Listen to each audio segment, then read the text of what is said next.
jinsi ya kutunza mbegu za kiume, namna unaweza ukapractice semen retention. Ukweli ni huu, unaweza kuishi maisha yako hapa duniani bila kufanya tendo la ndoa na bila madhara yoyote ya afya. Shetani ametudanganya. Sex sio basic need. Yeremia nabii hakuoa, Yohana Mbatizaji hakuoa, Paulo the genius boy of his time hakuoa, hata Yesu mwenyewe hakuoa, na hakuna mahali popote ambapo tunasikia walikamatwa wakijishughulisha na matendo hayo ya tamaa ya ngono. Kwa hivyo unaweza kabisa ukiamua na Mungu akusaidie kuishi maisha ya mbali na ngono. Na leo utashangaa kwa sababu dunia imeharibika, unakutana na kijana na miaka 30 lakini ana orodha inayojaza basi. Mungu atusaidie sana. Makala hii nimekuandalia jinsi ambavyo mwanaume anaweza kutunza mbegu zake. Ziko njia mbalimbali na nimezigawanya katika makundi mawili.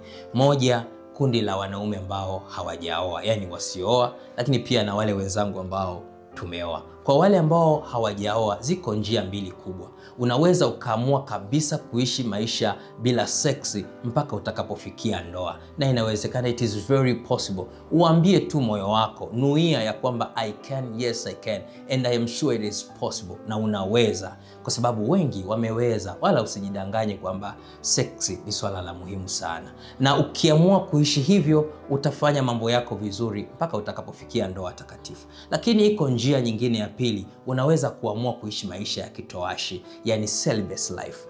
Kutokuoa kabisa, kutokujishughulisha na tendo la ndoa kimwili, katika mazungumzo wala kiakili, na utafanya mambo makubwa sana kama utaamua kuipitia ama kuitumia hii njia kwa uaminifu wake. Na utatembea mpaka kunafikia hatua ambayo seksi sio swala lako tena. Hiyo hatua inaitwa sexy sublimation. Unakuwa umeattain sexy sublimation na utaacha legacy katika dunia hii. Hapo ni kwa wale ambao hawajaoa, lakini kwa wale wenzangu tulioa, ziko njia mbalimbali 3 na 4 unaweza kuzitumia.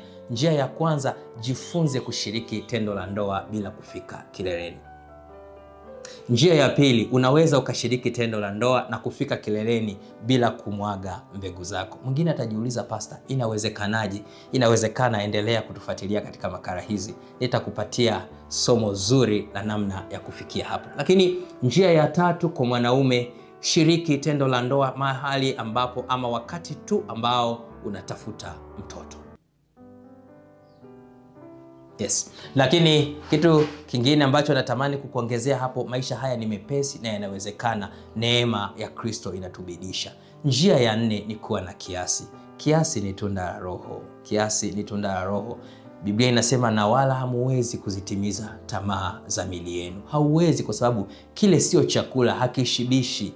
Jitengenezee maisha ya kuwa na kiasi. Ujumbe huu sio kwa ajili ya wanaume wachache, ni kwa ajili ya wanaume wote ambao wameamua kuishi chini ya utukufu wa Mungu, chini ya neema ya Kristo, ambao wanatamani kuyafikia maono yao, wanatamani kuliishi kusudi la Mungu kuwaweka hapa duniani, na wanatamani kuwa na afya njema. Biblia inasema, na yaweza mambo yote katika yeye anitiaye nguvu. Life without sex is possible.